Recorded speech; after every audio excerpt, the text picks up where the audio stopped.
السلام عليكم ورحمة الله وبركاته. الحمد لله نحمده ونستعينه ونستغفره ونستهديه ونتوب إليه ونعوذ بالله من شرور أنفسنا وسيئات أعمالنا. من يهده الله فلا مضل له ومن يضلل فلن تجد له وليا مرشدا. أما بعد فإن أصدق الحديث كتاب الله وخير الهدي هدي محمد صلى الله عليه وسلم وشر الأمور محدثاتها فإن كل بدعة ضلالة وكل ضلالة في النار. Bapak Ibu para tamu Allah, jamaah salat zuhur Masjid Raya Syekh Ahmad Khatib Al-Minangkabawi yang dimuliakan Allah Subhanahu wa taala. Agaknya beberapa minggu belakangan ini selalu yang menjadi tema kajian adalah bagaimana memaksimalkan Ramadan, bagaimana menyambut Ramadan, bagaimana seharusnya kita jadikan Ramadan yang akan datang beberapa hari ke depan menjadi Ramadan terbaik kita, mesti yang terbaik. Jangan sampai Ramadan kita hanya menjadi Ramadan yang biasa-biasa saja, harus yang terbaik. Jangan sampai puasa Ramadan kita menjadi puasa Ramadan yang standar, hanya menghindarkan diri dari makan dan minum dan membatalkan puasa lainnya. Harus yang terbaik. Jangan sampai tarawih dan witir kita hanya menjadi tarawih dan witir yang standar, sama dengan orang lain dan sama saja dengan Ramadan tahun lalu. Harus yang terbaik.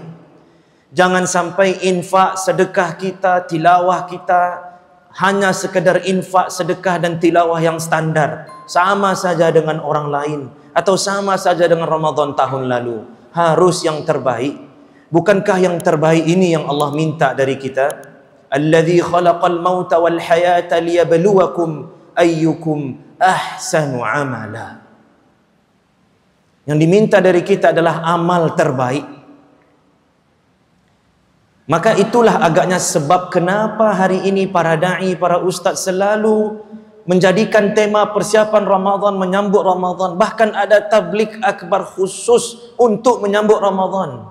Karena memang Ramadan adalah bulan istimewa, benar-benar istimewa.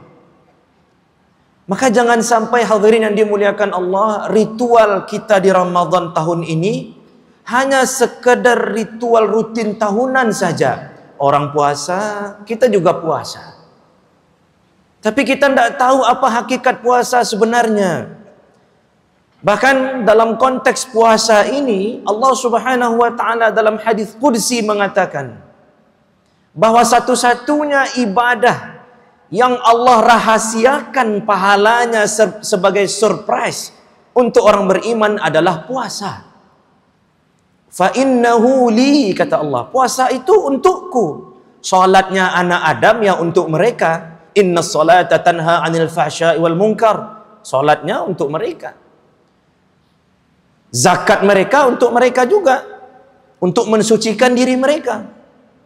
Sedekah ya untuk mereka juga. Haji itu untuk mereka juga. Tapi kalau ibadah puasa, kata Allah, fa innahu li, itu ibadah yang dilakukan anak Adam untukku, kata Allah. Maka Allah yang langsung memberikan balasan surprise. Allah tidak katakan pahalanya 100 derajat kah, 1000 derajat kah, 1 miliar derajat kah. Allah tak ucapkan itu, Allah tidak firmankan itu. Ada surprise dari Allah untuk orang yang berpuasa. Kenapa? Karena orang yang berpuasa meninggalkan makan, meninggalkan minum, meninggalkan hal-hal halal lainnya yang membatalkan puasa karena Allah. Di siang hari Ramadan kita tidak makan padahal bisa makan. Tidak ada orang yang melihat. Kita sendirian di kamar, ada makanan, ada minuman di kamar, bisa kita kunci kamar, kita tutup jendela. Tidak ada orang yang melihat. Bisa saja kita makan, bisa. Lalu kemudian setelah itu kita bisa saja berpura-pura lapar, berpura-pura haus, bisa. Tetapi kenapa tidak kita lakukan? Lillah, karena Allah. Allah yang larang saya makan dari subuh sampai maghrib. Allah yang larang saya minum dari subuh sampai maghrib. Maka pantaslah Allah mengatakan, aku sendiri yang akan membalasinya. Ibadah puasa ibadah istimewa Bapak Ibu dimuliakan Allah. Jangan sampai menjadi ibadah rutinan setiap tahun kita menyambut Ramadan, puasa, tarawih, tanpa ada istimewa yang kita berikan kepada Allah. Hadirin yang dimuliakan Allah Subhanahu wa taala. Dalam ayat yang sering kita dengar, ya ayyuhalladzina amanu kutiba alaikumus shiyam kama kutiba alal ladzina min qablikum la'allakum tattaqun. Sebenarnya dari ayat ini selain ada perintah puasa dari Allah kepada orang beriman, ternyata ada hiburan dari Allah. Berlakulah juga konteks firman Allah, la yukallifullahu nafsan illa wus'aha. Kalau ada orang yang mungkin merasa, aduh, saya ini tidak kuat puasa, saya tidak kuat untuk menahan haus dan lapar, saya tidak kuat untuk menahan tidak berhubungan suami istri, mungkin baru saja menikah, atau saya tidak banyak alasan, karena mungkin merasa berat, tidak terbiasa puasa sebelum-sebelumnya. Maka dalam ayat surah Al-Baqarah 183 tadi, secara kontekstual Allah mengatakan, jangan khawatir, jangan merasa berat, karena ibadah puasa ini juga diwajibkan ke orang-orang sebelum kamu. Kama kutiba 'alal ladzina min qablikum. Kalau kita saja yang disuruh puasa, berat rasanya. Kalau kita saja yang disuruh menahan haus dan lapar sepanjang hari, cukup berat rasanya. Kadang sebagian orang masih juga beraktivitas. Puasa iya, kerja kantoran iya. Puasa iya, kerja di bangunan, kerja di lapangan juga iya. Puasa iya, kerja di lautan mencari ikan juga lanjut. Berat rasanya. Lalu kata Allah, jangan merasa berat. Kama kutiba 'alal ladzina min qablikum. Semua orang sebelum kamu juga puasa. Bahkan ada yang puasanya lebih berat daripada kamu, kata Allah. La'allakum tattaqun, agar kalian bertakwa. Hadirin yang dimuliakan Allah Subhanahu wa taala. Kadang menjelang Ramadan ini muncul pula pertanyaan. Bagaimana hukumnya jika kami tidak berpuasa? Karena kami dapat job yang cukup berat selama Ramadan. Malah dapat proyek yang cukup berat tetapi uangnya menjanjikan hanya selama Ramadan. Tak ada pekerjaan ini selain di bulan Ramadan. Maka kita katakan, para pencari dunia akan mendapatkan dunia, namun para pencari akhirat akan mendapatkan Allah dan Rasulnya dan dunia yang dia inginkan tanpa dia minta. Harusnya pertanyaan ini tidak muncul dari orang-orang yang benar-benar mencintai Allah dan Rasulnya. Bagaimana mungkin dia mengutamakan dunia daripada Allah dan Rasulnya? Tidakkah dia punya kesempatan selama 11 bulan selain Ramadan untuk mengumpulkan pundi-pundi dunianya? Kenapa harus mengorbankan 1 bulan Ramadan? Ini menjadi masalah. Faman kanat hijratuhu ila Allah wa rasulihi fa hijratuhu ila Allah wa rasulihi. Barang siapa yang hijrahnya untuk Allah dan Rasulnya, maka dia akan mendapati Allah dan Rasulnya. Dunia pun akan ikut tanpa dia minta.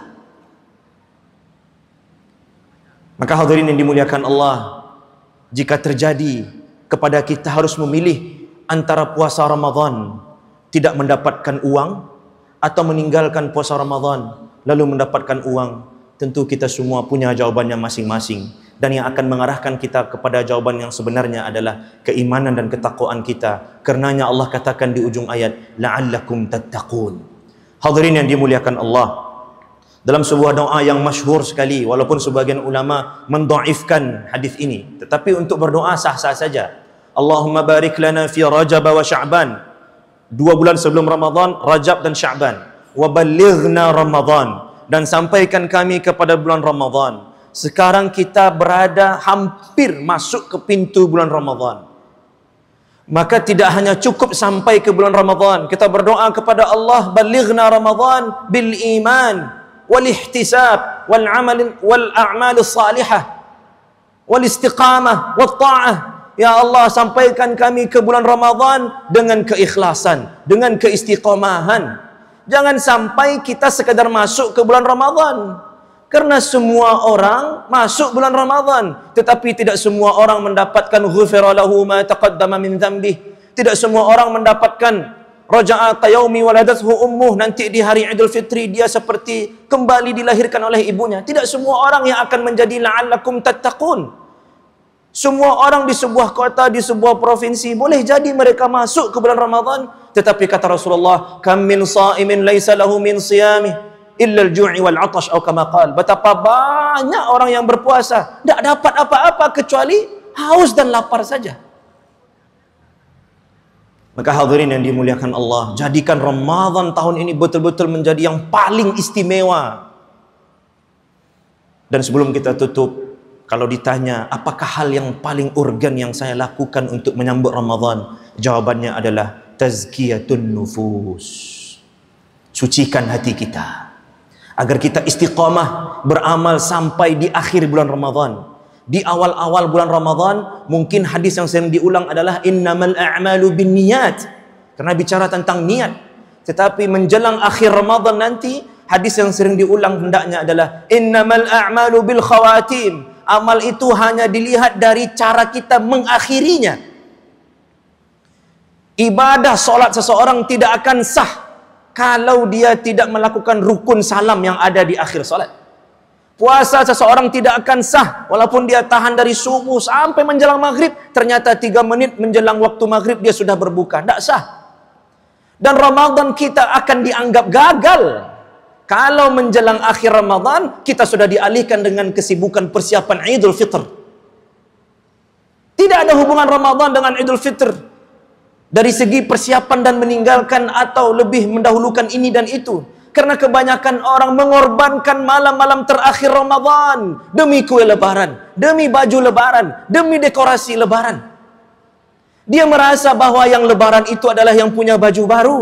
Dia merasa yang lebaran itu adalah yang punya makanan banyak, yang punya rumah baru catnya. Yang lebaran itu adalah la'allakum tattaqun, yang bertakwa kepada Allah. Hanya mereka yang berhak berbahagia di bulan di hari lebaran, karena mereka mengakhiri Ramadan dengan indah. Innamal a'malu bil khawatim. Amal itu dilihat dari bagaimana cara kita mengakhirinya. Maka agar beribadah kita di bulan Ramadan istiqamah dari awal sampai akhir, sucikan hati menjelang masuk Ramadan. Caranya 2. 1, taubatan nasuha. Orang yang dipanggil oleh Allah untuk berpuasa, ya ayyuhalladzina amanu kutiba alaikumusiyam, adalah orang yang sama yang dipanggil oleh Allah untuk bertaubat. Ya ayyuhalladzina amanu tubu ilallahi taubatan nasuha. Kelompok yang dipanggil oleh Allah untuk berpuasa, ya ayyuhalladzina amanu kutiba alaikumusiyam, adalah kelompok yang sama yang dipanggil Allah untuk bertaubat. Wa tubu ilallahi jami'an ayyuhal mu'minun. Maka mulailah menyambut Ramadan dengan taubat kepada Allah. Yang kedua, kita selesaikan hubungan dengan sesama manusia secara sharih, secara eksplisit, secara terang-terangan. Memang Rasulullah tidak memerintahkan kita saling memaafkan sebelum Ramadan, tetapi perlu agaknya karena Allah berfirman, qad aflaha man zakkaha. Betapa beruntung orang yang mensucikan hatinya. Beruntungnya dia dalam konteks Ramadan adalah dia akan mendapatkan keistiqomahan sampai akhir Ramadan. Adapun amalan-amalan lain seperti yang ada di Minangkabau ini, ada yang namanya balimau, ada yang namanya harus ziarah kubur, itu boleh saja. Tetapi sekali lagi, itu bukanlah syariat yang dikhususkan. Itu hanya adat saja, yang apabila adat ini melanggar syariat, maka tentu kita utamakan syariat dan kita dahulukan. Karena di Minang ini, orang baradai pasti baragamu, dan orang baragamu pasti baradai, dan semua adat yang dilakukan tidak mungkin membenturkan amalan-amalan agama. Demikian, banyak maaf. Assalamualaikum warahmatullahi wabarakatuh.